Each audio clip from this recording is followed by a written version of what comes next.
ठीक। और इस कार्यक्रम में दूर दूर से आए हुए चंद्रशेखर जी के सभी चाहने वालों को आभार, अभिनंदन और सभी का स्वागत है।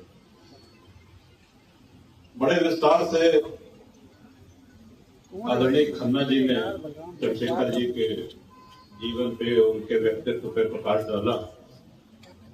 प्रयास रहेगा कि अपनी बात संक्षेप में कहें और कोई बात दोहराए ना।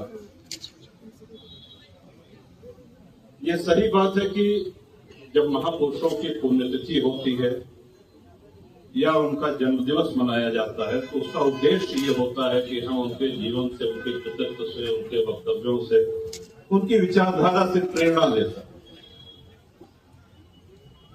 जीवन में और सार्वजनिक जीवन में आने वाले संकटों का निवारण कैसे हो, जनहित में कड़े कदम उठाएं बिना परिणाम की परवाह किए, इन सब की प्रेरणा हमको महापुरुषों के जीवन कृतित्व से मिलती है।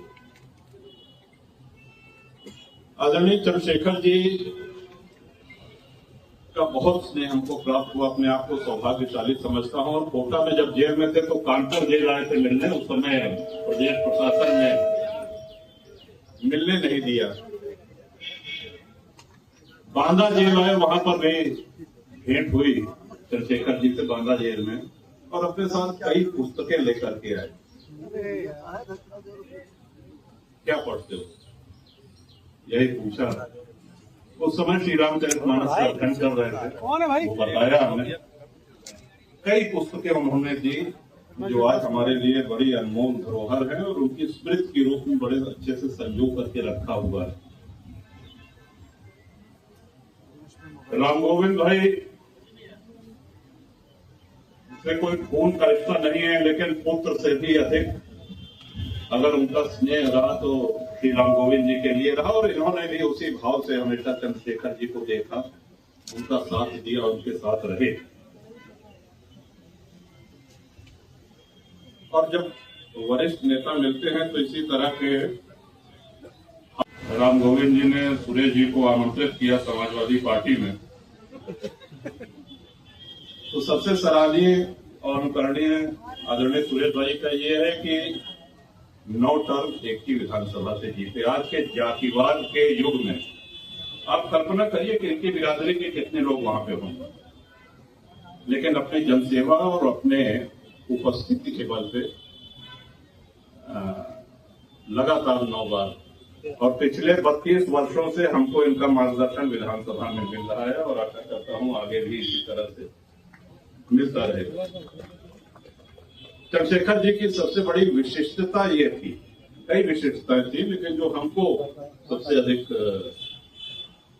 विशेष लगी, कोई भी हो, किसी भी विचारधारा का हो, किसी भी दल का हो, उससे बड़े आत्मीय संबंध, और वो व्यक्ति भी बड़े आत्मीयता से आदरणीय चंद्रशेखर जी से मिलता था, अपनी बात, अपनी समस्या, अपनी बातें रखता था, और वो भी पूरे निश्चल भाव से, बिना कोई राजनीति का गुणागणित किए, बिना इस बात का ख्याल किए कि ये अमुक व्यक्ति जो मुझसे बात कर रहा है, जो सांसद है, ये किस दल का सांसद है। बड़े ही आत्मीयता से उनके भारत में जितने भी राजनीतिक दल हैं और राजनीतिक दलों के जितने भी जनप्रतिनिधि हैं, सभी से उनके संबंध बहुत ही घनिष्ठ और बहुत ही आत्मीय रहे। उनके व्यवहार ने, उनके शिष्टाचार ने तोड़ दिया। हाँ, लेकिन उनके अपने विचार वो स्थायी थे। उनके विचार जयप्रकाश जी से प्रेरित थे, डॉक्टर लोहिया से प्रेरित थे। यहां जयप्रकाश जी और डॉक्टर लोहिया का जिक्र करने के साथ साथ हम ये बता दें कि सबसे पहले कांग्रेस मुक्त भारत का सपना देखने वाले जयप्रकाश जी थे, डॉक्टर लोहिया।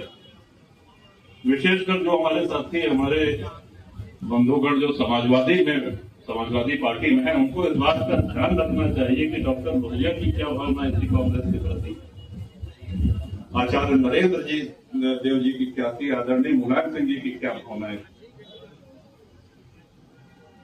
चंद्रशेखर जी के प्रधानमंत्री बनने का किस्सा हम सब लोगों को पता है, उसको मैं दोहराऊंगा नहीं।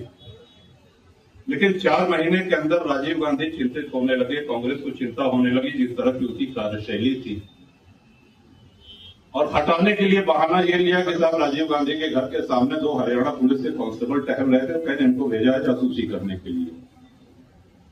इस बात पे उन्होंने समर्थन वापसी की घोषणा करी और उनको ये आशा थी कि चंद्रशेखर जी गिड़गिड़ाएंगे, माफी मांगेंगे या ये कहेंगे कि ये गलती अनजाने में हुई है। चंद्रशेखर जी समझ गए थे कि ये हटाने का एक बहाना है। अच्छा, कांग्रेस को ये उम्मीद नहीं थी, ये आशा नहीं थी। उनको ये लग रहा था कि अभी ये सिफारिश लगवाएंगे, वरिष्ठ कांग्रेसी नेताओं को पकड़ेंगे और ये कि भाई ऐसी कोई गलती नहीं है, ये सरकार चलनी चाहिए। बाद में कांग्रेस ने फिर अपनी बात से पीछे हटते हुए कहा कि अच्छा ठीक है, ये घटना तो सही नहीं हुई है, लेकिन कोई बात नहीं, आप बने रहिए प्रधानमंत्री पद पर। उस समय चंद्रशेखर जी का जो जवाब था वो भारतीय राजनीति में मैं समझता हूं इससे अधिक मजबूत, इससे अधिक दमदार उत्तर किसी का नहीं होता है।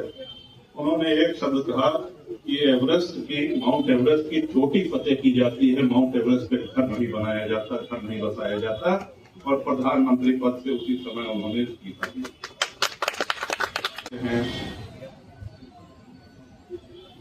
जितने लोग यहाँ आए हैं सबकी अपनी अपनी स्मृतियां हैं चंद्रशेखर जी के साथ। ये नारे भी लग रहे हैं, चंद्रशेखर जी अमर रहें, अमर रहें, अमर रहें।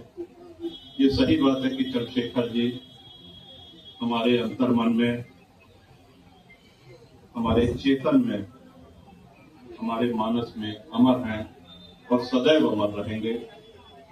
ईश्वर उनको अपने चरणों में रखे और उनका आशीर्वाद हम सब लोगों के ऊपर बना रहे। उनसे हम लोग इसी तरह से प्रेरणा लेकर के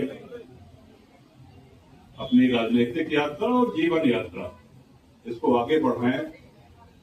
और अंत में एक बार पुनः यशवंत भाई का बहुत बहुत साधुवाद, धन्यवाद कि उन्होंने पूरे प्रदेश के चंद्रशेखर जी को चाहने वालों को यहाँ एकत्र करके अपनी बात रखने का अवसर दिया। और अभी सभी अपने मीडिया के साथी और विशेषकर मैं राम गोविंद भाई से और अरविंद सिंह गोप जी हैं, समाजवाद की क्या धारणा थी कांग्रेस के प्रति और कांग्रेस की क्या भावनाएं थी समाजवादियों के प्रति, इसको अवश्य याद रखिएगा। इन्हीं शब्दों के साथ बहुत बहुत धन्यवाद।